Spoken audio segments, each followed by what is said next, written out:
Good afternoon, parents. Firstly, once again, I would like to thank our whole school community for working together so well to keep us all safe during our COVID experience of the Delta strain recently. Each and every one of you has done a wonderful job, and I can't thank you enough.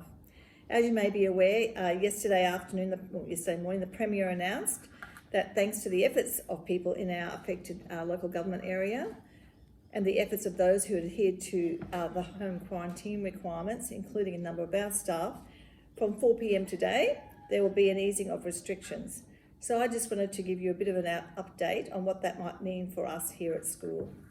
So parents and carers on school site. For our school, this means that our parents will once again be welcome onto our school site. Our visitors and external providers will also be able to come back and provide services here on the school grounds. There is a requirement that you need to adhere to the ongoing direction regarding the wearing of masks.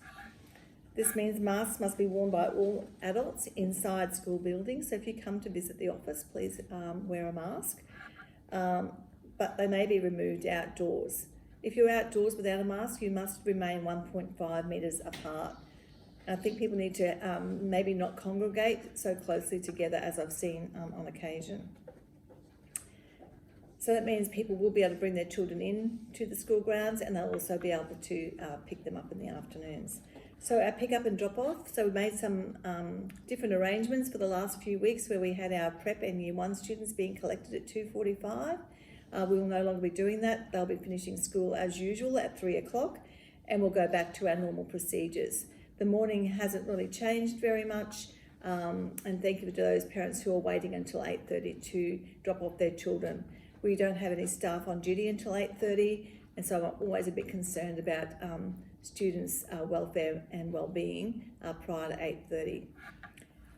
School activities. I'm delighted to be able to say that we'll be able to have assemblies and other large group activities coming up. So it means we will go back to having band practice. Will start happening this week. That will be held on Wednesday morning in the hall. We'll have running club again next week. We'll have Brekkie Club again next week. Our choir will be able to practice again. We're also introducing next week robotics. A note will go home with some information about this early next week.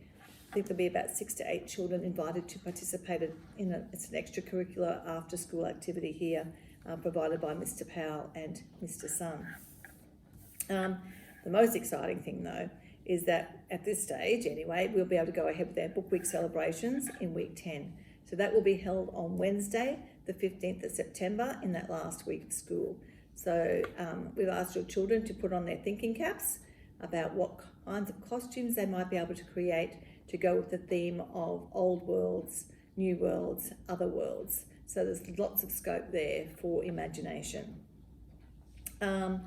We will also be having our Junior Sports Day, so that's students in prep and to year 2, and that will be held on Tuesday, the 14th of September, and we will send some more information out before then as well. Playgroup will also recommence next Thursday.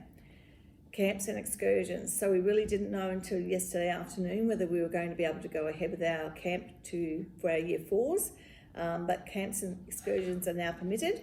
Our year 4s are off to Runaway Bay on Monday.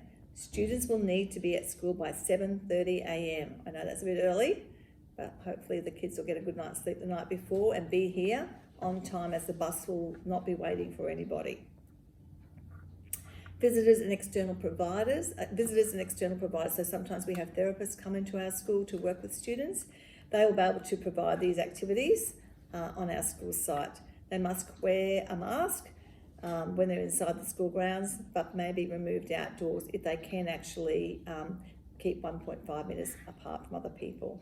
The wearing of face masks. Masks must be carried by all adults and secondary school age students. That doesn't mean our students need to wear masks. We had a parent come this morning. Her daughter in year 1 had gone home and said she had to wear a mask. That is not the case. Teachers must still wear masks and other staff at school until hopefully the end of next week, and then we'll be back to being normal as well. So based on this advice, we will be wearing our masks again, even when we're outside probably, unless we can definitely ensure that we're 1.5 metres apart. So hopefully that's only another week. So I look forward to being able to greet and welcome our parents back onto our school site, and to once again have you present at our assemblies and other events. Thank you as always for your cooperation and patience during a fairly difficult and challenging time.